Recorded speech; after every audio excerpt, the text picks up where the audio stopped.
pessoal, tudo bem? Professor Daniel aqui novamente, hoje para falarmos de segurança em instalações e serviços em eletricidade. Tá? Esse é um assunto que pertence à nossa disciplina de segurança na construção civil. Como todos vocês sabem, e eu já havia falado em aulas anteriores, a ocorrência de choques elétricos, né, é uma das causas de acidentes dentro da construção civil. Nas duas últimas aulas nós falamos um pouquinho sobre segurança envolvendo o trabalho em altura, né? O trabalho em altura que muitas vezes gera alguns riscos que acabam combinando com alguns desastres, inclusive chegando a trabalhadores a óbito. Né? Então hoje a gente vai ver uma pequena parte da NR10, falar um pouquinho sobre essa segurança em instalações elétricas e serviços em eletricidade e obviamente que dentro da construção civil a eletricidade está presente, tá? Então, antes de tudo, antes de começarmos a falar um pouco, né? Primeiro a gente precisa definir o que seria choque elétrico, que é o principal risco associado à energia elétrica. Então, o choque elétrico, gente, ele ocorre quando uma corrente, né, de intensidade I, ela passa pelo corpo e há uma diferença de potencial capaz de vencer a resistência elétrica desse corpo. Né? Então, quando os elétrons eles percorrem aí o corpo da gente, né? Lembrando que o nosso corpo ele é composto aproximadamente aí 80% de água, então o nosso corpo ele realmente é um belíssimo condutor de energia elétrica, tá? Então, definição de choque elétrico. Quais seriam os efeitos desses choques elétricos, né, no nosso corpo? Vejam, para uma corrente de 1 miliampere, ampere para quem não sabe, é a unidade de corrente elétrica, tá? Então, 1 miliampere significa 0,001 ampere. Então, o indivíduo que toma um choque de 1 miliampere, você apenas percebe, tá, que está havendo ali a transferência de energia elétrica. É mais ou menos aquele formigamentozinho bem perceptível assim, né? Já quando a gente aumenta para 10 miliampere, esse choque é capaz de agarrar a nossa mão. Quando a gente passa para 16 miliampere, esse é o fator máximo que o nosso corpo poderia tolerar. Tá? Então, no máximo, 16 miliampere é o máximo que o nosso corpo ele poderia tolerar, tá? De acordo com a literatura. Já para valores a partir de 20 miliampere, é possível que o indivíduo tenha parada respiratória, tá, gente? Então, importante isso aí. Se a gente chegar a 100 miliampere, risco de ataque cardíaco. A partir de 2 ampere, parada cardíaca, tá? E 3 ampere é um valor mortal. O indivíduo que toma choques a partir dessa intensidade, né, de 3 ampere é um valor considerado mortal. Então, um fator que influencia muito na gravidade do choque é o tipo de corrente, né? Existem dois tipos de corrente, né? A contínua e a alternada. A contínua é aquela que tem uma intensidade maior. Outra coisa é o tempo de duração do choque. Quanto maior o tempo de duração do choque, maior a gravidade do choque, maior a possibilidade de danos. Então é importante isso aí. Quando se tiver equipamentos dentro da obra que necessitam de uma corrente alta, é importante que vocês verifiquem e cadastrem esses equipamentos, tá? E o percurso da corrente no nosso corpo, existem vários. Observem aí, ó. O A, o B e o C. De antemão, pergunto a vocês quais seriam as possibilidades mais danosas. Isso mesmo, aquelas que passam pelo coração, tá, gente? Quando a corrente passa pelo coração, fica um pouco mais perigoso. Então, é importante evitar os choques elétricos dentro das obras, tá? E a NR10, gente, é a norma regulamentadora que trata dessa segurança em instalações envolvendo eletricidade, né? Praticamente em qualquer tipo de lugar, né? Seja na construção civil, seja em ambiente hospitalar, seja no ambiente industrial, sempre a NR10 ela vai estar dentro, tá? Então, ela traz, gente, uma série de medidas preventivas, tá? Para evitar a ocorrência de acidentes com energia elétrica. Então, a gente destaca aqui as medidas gerais, as medidas de proteção coletiva, a segurança em projetos, a segurança em instalações elétricas energizadas e desenergizadas, os trabalhos em alta tensão e a prevenção e a combate a incêndios. A NR10 ela estabelece como medidas de ordem geral que todo trabalho que envolver risco de eletricidade, ele deverá ser precedido de uma análise de risco. Então, dentro dos meus canteiros de obra, gente, se houver trabalho envolvendo eletricidade, esse tem que ser precedido de uma análise de risco. Vocês podem aplicar uma APR tranquilamente, tá? Outra coisa, empresas elas devem manter os esquemas das instalações elétricas. Isso aqui dificilmente vocês vão ver dentro das obras. As obras normalmente são feitas, as instalações são feitas naquele estilo famoso e chulamente chamado de gambiarra, tá?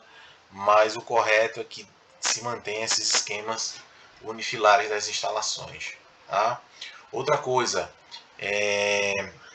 empresas, né, que tenham carga instalada superior a 75 kW deverá ter um prontuário de instalações elétricas na empresa, tá?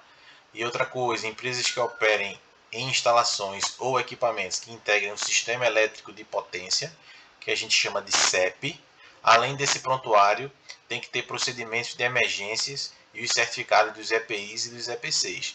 CEP, para quem não conhece, gente, é um sistema elétrico de potência. São instalações, né, que tem mais de 1000 volts de tensão. A gente pode estabelecer aí como, por exemplo, as subestações elétricas, né? É um CEP. Outra coisa que a NR10 estabelece, né? Pessoas para trabalhar com eletricidade, elas têm que ter uma série de qualificação. Então, os trabalhadores qualificados, habilitados, capacitados e autorizados. Tá? Então, a NR10 estabelece e define como trabalhador qualificado para exercer atividades relacionadas a instalações elétricas como um trabalhador com curso específico na área de elétrica, conhecido pelo MEC. Né? Habilitado aquele que tem a qualificação, ou seja, tem um curso e tem o seu registro no conselho de classe, como por exemplo um CREA. Já o trabalhador capacitado, ele recebe a capacitação do profissional habilitado, e autorizado a trabalhar sob responsabilidade do mesmo. E trabalhador autorizado é aquele que recebe a anuência formal da empresa para realizar determinados tipos de atividades. Como medidas de proteção coletiva, a NR10 ela traz a desenergização, é a medida prioritária, tá, para a proteção contra choques elétricos. Tá? Quando não for possível, emprega-se uma tensão de segurança, que é uma tensão abaixo de 50 volts. Essa é a medida prioritária de segurança. Quando não possível, nós temos as medidas de isolamento das partes vivas. Né? Em terceiro lugar, o bloqueio de religamento automático. A instalação de barreiras e invólucros, que visa impedir todo o contato com partes vivas das instalações elétricas. A instalação de obstáculos para as partes vivas que estão confinadas em compartimentos. A instalação de aterramento elétrico. O uso de várias escadas e detectores de tensão, assim como luvas e capacetes. O uso de dispositivo residual, né, dispositivo DR. Os fusíveis. Os disjuntores termomagnéticos. Né? Para quem não conhece, esse equipamento ele tem o objetivo de conduzir a carga sobre condições nominais. E quando há qualquer variação anormal, ela desarma, tá? O circuito. A NR10 também prevê algumas instruções relacionadas a seguranças em projetos, como, por exemplo, a instalação de dispositivos de desligamento de circuito de forma a impedir a reenergização, dispositivo de seccionamento de ação simultânea, configuração do esquema de aterramento. Tá? Em relação à segurança em instalações elétricas desenergizadas, a NR10 ela determina procedimentos, tá, apropriados de desenergização de instalações para o trabalho, como por exemplo o seccionamento, que é o não fornecimento de energia, o impedimento de reenergização, posteriormente a constatação de ausência de tensão, a instalação de aterramento temporário e, por fim, proteção dos elementos na zona controlada, subsequente à sinalização de impedimento de reenergização. Já no processo de reenergização dessa instalação, né, os procedimentos são, em primeiro lugar, retirada das ferramentas, utensílios e equipamentos, retirada da zona controlada todos os trabalhadores, remoção do aterramento temporário, remoção da sinalização de impedimento de reenergização, travamento e religação dos dispositivos de seccionamento automático, tá? E para a segurança em instalações elétricas energizadas, nós temos aqui algumas medidas que a NR10 traz, né? Instalações energizadas são aquelas que a gente percebe a tensão de 50 volts em corrente alternada ou 120 em corrente contínua. Essas intervenções, gente, só podem ser feitas por profissionais habilitados, tá? Operações como ligar e desligar circuitos elétricos em baixa tensão, eles podem ser realizados por qualquer pessoa, tá? Já os trabalhos envolvendo alta tensão, os trabalhadores que intervêm em alta tensão em instalações elétricas, eles devem atender os requisitos de qualificação, habilitação, capacitação e autorização, né? E receberem treinamento de CEP. Né? Todo trabalho em alta tensão ele não pode ser realizado de forma individual, tá? E os equipamentos eles devem ser submetidos a instalações elétricas. Então, todo trabalhador que realize operações em instalações elétricas de alta tensão, ele deve dispor de equipamento que permita a comunicação permanente, tá? Com os demais profissionais. Essas atividades não podem ser realizadas de forma individual. E esses trabalhos eles têm que ser realizados mediante ordem de serviço, tá? Assinado especificamente pelo supervisor. Em relação à prevenção contra incêndios e explosões, né? A grande maioria desses incêndios eles têm origem nas instalações elétricas defeituosas. Então, muita atenção nisso aí, porque vocês vão ver em obras muitas instalações elétricas defeituosas, tá? Essas edificações elas devem ser protegidas contra descargas atmosféricas, tá? Para evitar a sobrecarga, né? de raios, relâmpagos, enfim. E por fim, né, transformadores e capacitores devem ser instalados em locais ventilados e construídos com materiais incombustíveis, né, para evitar. Ok?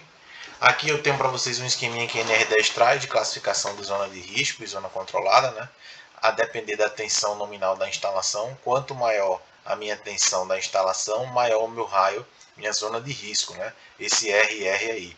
Essa zona de risco, gente, é uma zona onde só podem entrar trabalhadores que estejam realizando os trabalhos, né? Logo depois eu tenho a zona controlada, que é uma zona de apoio, e por fim a zona livre, que é uma zona onde qualquer pessoa pode transitar, tá? Muito obrigado pela atenção de vocês e nos vemos na próxima aula. Até mais.